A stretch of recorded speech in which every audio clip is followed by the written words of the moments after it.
Pada suatu pagi, seekor sapi berjalan sendirian di tepi sungai sambil menikmati pemandangan hutan yang indah.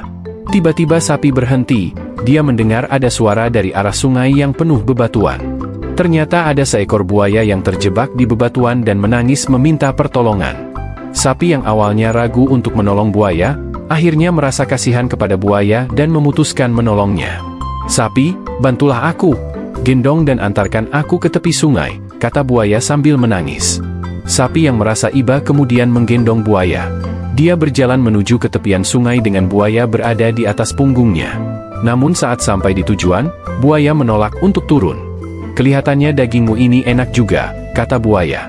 Mendengar perkataan buaya, sapi menangis dan merasa menyesal telah menolong buaya.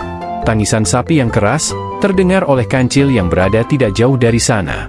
Kancil mendekat ke arah sapi yang sedang menangis keras dan berkata, "Sapi, kenapa kamu menangis? Kok ada buaya yang berada di punggungmu?" Sapi kemudian menceritakan kejadian yang ia alami dari awal hingga akhir.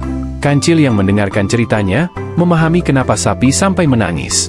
Kancil kemudian mencari cara agar dapat membantu sapi dari ancaman buaya. "Aku tidak percaya, buaya yang sehebat ini bisa terjebak sampai membutuhkan bantuan dari seekor sapi. Coba peragakan seperti apa kejadian yang asli," ujar si Kancil. Buaya yang terpancing perkataan Kancil, kemudian mengajak menuju tempat awal pertemuan mereka.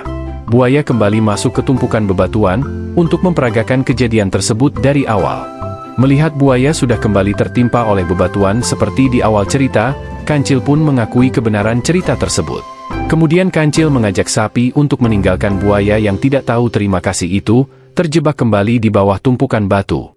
Pada akhirnya, buaya yang tidak tahu terima kasih itu, akhirnya kembali tertimpa batu seperti di awal kisah. Buaya hanya bisa memandang kepergian Kancil dan sapi dengan sedih. Berterima kasihlah terhadap pertolongan yang diberikan.